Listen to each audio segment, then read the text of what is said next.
حوالے سے اس کی قانونی حیثیت کیا ہے اور ہمارا مذہب اس حوالے سے کیا کہتا ہے، کیونکہ کورٹ میرج ہمارے معاشرے میں اس طرح سے مقبول نہیں ہے اور معاشرہ اس طرح سے اس کو قبول نہیں کرتا. اس بارے میں بات کریں گے. ہمارے ساتھ اسٹوڈیو میں موجود ہیں ماہر قانون جناب رانا انتظار صاحب. ان کے ساتھ موجود ہیں مولانا غلام یاسر نظامی صاحب جو کہ مذہبی اسکالر ہیں. السلام علیکم.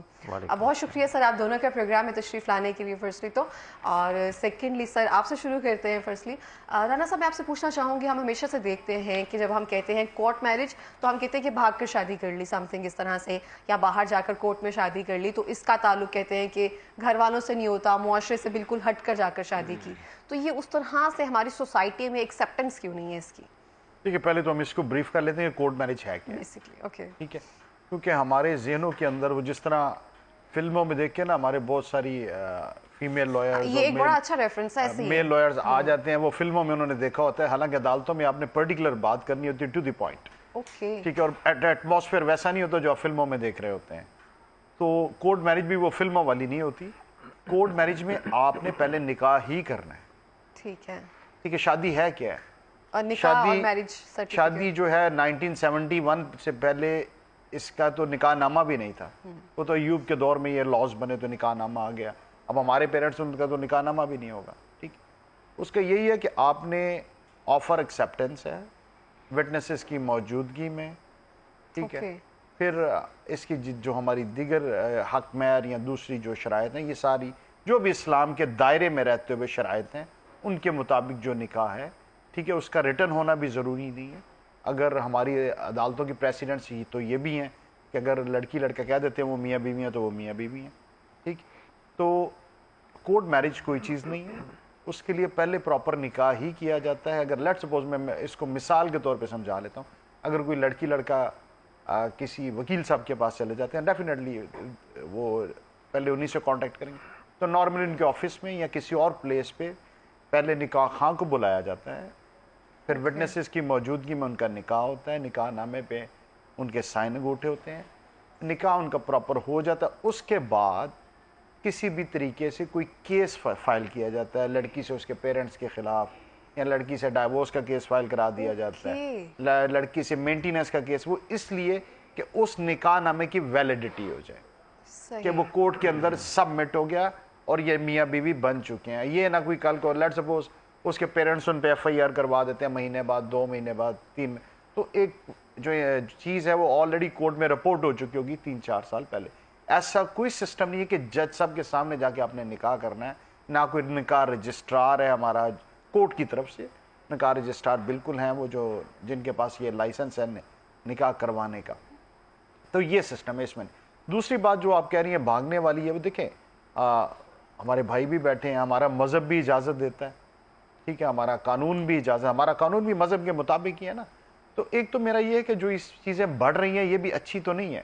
تو اس کے لیے ہمیں تھوڑا سا ہمارے ہاں اس پہ برین سٹارمنگ نہیں کی جاتی کہ وجوہات کیا ہیں. ایک تو یہ ہے کہ ہمیں بچوں کے ساتھ فرینڈلی ہونا چاہیے سب سے پہلے. ٹھیک ہے، بچے آپ کو، میرا تو خیال ہے کہ بہت سارے بچے بات بھی نہیں کرتے، ان کے ذہن میں ہوتا ہے یہ انہوں نے نہیں کرنا. ٹھیک، کم از کم ہاں ہم ایک تو پہلے انہیں کمیونیکیشن کی آزادی دیں کہ وہ اپنی ماں سے، باپ سے، بہن سے، بھائیوں سے کمیونیکیٹ کر سکیں. ٹھیک، ایک تو ہمیں سوسائٹی کے اندر اس چیز کو جو ہے کرنا ہے اور اس چیز میں کافی بہتری آئی ہے ویسے. دوسری چیز یہ ہے کہ ہمیں کسی بھی چیز پہ رجڈ نہیں ہونا چاہیے. ٹھیک، آپ کی لائف ہے آپ نے گزارنی ہے، میری لائف ہے میں نے گزارنی ہے، تو اس میں اس کا رائٹ ہونا چاہیے. کسی پہ ہاں اس کو سمجھائیں ضرور، اچھے برے کی تمیز سکھا دی جائے، سمجھائیں ضرور، ٹائم دیں. ٹھیک ہے، مگر الٹیمیٹلی ڈیسیژن اسی کو لینے دیں. اگر وہ کوئی ضد پہ ہے یا کچھ اور ہے، ٹھیک ہے، آپ نہیں کریں گے. آج کل وہ دور نہیں رہا کہ آپ بس زبردستی کسی کے ساتھ کوئی چیز کر سکتے ہیں. تو ان سب اس کے لیے ہمیں اوور آل سوسائٹی میں ہمیں چینج لانا پڑے گا کہ ہم ایسی چیز. اور دوسرا یہ کہ شادی کو آسان کریں. جو ہم نے شادی کے معاملات یا اخراجات یا چیزیں جو ہیں ان معاملات کو کر دیا ہوا ہے. ٹھیک ہے، اور آج کل جو ہے، میں 20 سال پہلے جب میں نے وکالت شروع کی تھی اس وقت لاہور کی فیملی کورٹس بہت تھوڑی تھی، اب بہت زیادہ ہے. ہمارے ہاں جو رجحان سب سے بڑا بن رہا ہے وہ ہے مٹیریلزم، پیسے کا. اب ہم شادیاں کرتے وقت نہیں دیکھتے کہ لڑکے کی فیملی کیا ہے، لڑکے کا بیک گراؤنڈ کیا ہے. ٹھیک ہے، لڑکے کے باقی معاملات کے. ہم کہتے ہیں کہ صرف یہ اس کے پاس پیسے ہیں جو اس سے وہ ایک ریالٹی بھی ہے. ہم اگر ڈینائی کریں گے تو غلط ہے. وہ ہر چیز کو ڈھانپ دیتی ہے نا ایک طرح سے. ہم اس چیز کو ہمیں ایکسیپٹ کرنا چاہیے, مگر ہر چیز پیسہ نہیں ہے, باقی معاملات میں بھی چلنا ہوتا ہے. لڑکی کچھ عرصہ گزارتی ہے پیسے کے اندر, تو اس کے بعد اسے دوسری جو معاملات ہیں ان کی طرف چیزیں. آپ دیکھتے نہیں ہے ہمارے ہاں آج کل ایج گیپس کو نہیں دیکھا جاتا, ہمارے ہاں کلاسیفیکیشنز نہیں دیکھی جاتی. پھر یہ ہے کہ باقی سارے معاملات کو بھی ہم نے جو نارملی ہم دیکھا کرتے تھے ان چیزوں کو ہم نے مائنس کر دیا. ہمارا مین فوکس ہی میٹیریلسٹک تھنگز پہ چلا گیا, اور ہر چیز میں اکیلا شادی نہیں ہمارے, تو ان چیزوں کو کرٹیل کرنے کے لیے ہمیں ان سب چیزوں کی طرف چلنا پڑے گا. ٹھیک ہو گیا. مولانا صاحب میں آپ سے پوچھنا چاہوں گی, آپ obviously ان کی بات سے اگری کریں گے, آپ اس بارے میں کیا کہیں گے؟ جی بسم اللہ الرحمن الرحیم. بالکل جس طرح کے رانا صاحب نے بتایا ہے, اور یہی دین کی تعلیمات بھی ہیں. تو نکاح کے اندر دیکھا جائے جو شرائط ہیں وہ وہی ہیں جنہوں نے بتائی ہیں. ایک تو دونوں فریقین جو ہے نا, لڑکا لڑکی, ان کا رضامند ہونا ضروری ہے, اور اس کے ساتھ ساتھ دیکھا جائے گواہوں کا ہونا وہ ضروری ہے. یہ تو ضروری چیزیں ہیں. اور اسی طرح مہر کا ہونا, اور اسی طرح بہتر طریقہ کار یہ ہے کہ نکاح جو ہے وہ اعلانیہ طور پر ہو, تاکہ سوسائٹی کے اندر دیگر افراد جو ہے نا ان کو آپ کے رشتے کے حوالے سے علم ہو سکے. اور نکاح کے اندر دیکھا جائے ہمارے ہاں جس طرح کہ انہوں نے بتایا بھی ہے کہ مولانا صاحب کو بلایا جاتا ہے, تو ظاہر سی بات ہے وہ سنت مبارکہ پہ عمل کرتے ہیں. خطبہ نکاح بھی ہوتا ہے, پھر اس کے بعد دعا کا اہتمام بھی ہوتا ہے. تو یہ وہ پروسیجر ہے کہ جس کے مطابق شرعی مطابق جو ہے نا, شریعت کے عین مطابق نکاح جو ہے نا لڑکا اور لڑکی ان کا منعقد ہو جاتا ہے. اور اسی طرح ماں باپ کی رضامندی وہ بھی انہوں نے بتائی ہے. جی ماں باپ کی رضامندی جو ہے وہ لینا جو ہے وہ بھی کسی حد تک جو ہے وہ ضروری بھی ہے. جس طرح کہ انہوں نے بتایا کہ ماں باپ جو ہے ان کو بھی اپنے بچوں کی رائے کا جو ہے نا وہ احترام کرنا چاہیے. اگر بچے راضی ہیں تو ان کے ساتھ ہی, اور یہ بھی دین کی تعلیمات ہی ہیں. دین کے اندر بھی اس بات کی تعلیم دی گئی ہے کہ لڑکی ہے یا لڑکا ہے, ان سے ان کی رضامندی جو ہے وہ پوچھی جائے. جس طرح کہ سیدنا علی المرتضیٰ شیر خدا کی طرف سے جب نکاح کا پیغام آیا تو آپ نے اپنی صاحبزادی سے پوچھا, آپ سیدہ فاطمہ الزہرا سے. اسی طرح سیدہ زینب کی طرف سے جب نکاح کا پیغام آیا تو آپ نے پہلے اپنی بیٹیوں سے پوچھا ہے. اسی طرح ازواج مطہرات جو ہیں ان کی طرف سے جب پیغام دیا گیا تو انہوں نے یہ نہیں کہا کہ اللہ کے پیارے رسول نے فرما دیا ہے اب ہم نے اس پر عمل کرنا. انہوں نے باقاعدہ اپنی بیٹیوں سے جا کر رضامندی لی ہے, اور اس کے بعد انہوں نے کہا کہ ہمیں آپ کی طرف سے یہ قبول ہے. تو رضامندی کا ہونا جو ہے یہ بھی ضروری ہے, تاکہ معاشرے کے اندر دیکھا جائے بندہ جو ہے وہ اخلاقی اعتبار سے اور شرعی اعتبار سے اور معاشرتی اعتبار سے بہت ساری چیزوں سے بندہ جو ہے وہ محفوظ رہتا ہے. ظاہر سی بات ہے جنہوں نے معاشرے کے اندر رہنا ہے ان کا عزت و وقار بھی تو ہے نا. اگر بیٹا بیٹی ایسا کر لیں گے تو ان کی وجہ سے انہیں کسی حد تک رسوائی کا سامنا بھی کرنا پڑتا ہے. تو اس سے بچنے کے لیے یہ ہے کہ رضامندی جو ہے وہ بھی ان کی لے لی جائے. تو یہی وہ بنیادی تعلیمات ہیں کہ جن کے اوپر عمل کرنے سے, خواہ وہ کورٹ میرج کے اندر ہو یا جس طرح کے لڑکا لڑکی آپس میں بیٹھ جائیں, گواہ وغیرہ ہوں, وہ ساری کی ساری چیزیں ایک دوسرے سے وہ ایجاب و قبول کر لیں, تب بھی شریعت مطہرہ میں نکاح جو ہے اس کا اہتمام ہو جاتا ہے. اور میں یہاں پر یہ بات بھی عرض کرنا چاہوں گا, نکاح کے لیے مولانا صاحب کا ہونا بھی ضروری نہیں ہے. جی یہ بھی یاد رکھیں. جی اچھا جی نکاح کے لیے مولانا صاحب کا ہونا بھی ضروری نہیں ہے. لڑکا لڑکی کلمہ طیبہ کلمہ شہادت پڑھ لیں جی, اور اس کے بعد ایک دوسرے کو کہہ دیں جی میں آپ سے یہ وہ آپس میں سارے کا سارے معاملات جو ہیں وہ ان کے ہو جاتے ہیں. حق مہر جو ہے اس کے حوالے سے یہ ہے کہ جو حق مہر جو ہے نا اگر وہ مقرر کرنا جو ہے وہ ضروری ہے. اور اگر فرض کریں حق مہر کے بغیر بھی اگر نکاح کرتے ہیں تو نکاح منعقد ہو جاتا ہے, لیکن حق مہر کا ادا کرنا تب بھی جو ہے نا لڑکا اس پر لازم رہتا ہے اس کے ذمہ میں. اور اس کا طریقہ کار یہ ہے مہر مثل کا مطلب یہ ہے کہ لڑکا اس کی فیملی کے اندر جتنی بھی خواتین ہیں جو مہر ان کو دیا جاتا ہے وہی مہر جو ہے وہ ان کے لیے بھی مقرر کیا جائے گا. تو یہ نکاح کی بنیادی شرائط ہے. اصل میں جس چیز کی طرف زیادہ توجہ دلائی گئی ہے میں اس پوائنٹ کی طرف اشارہ دوں گا.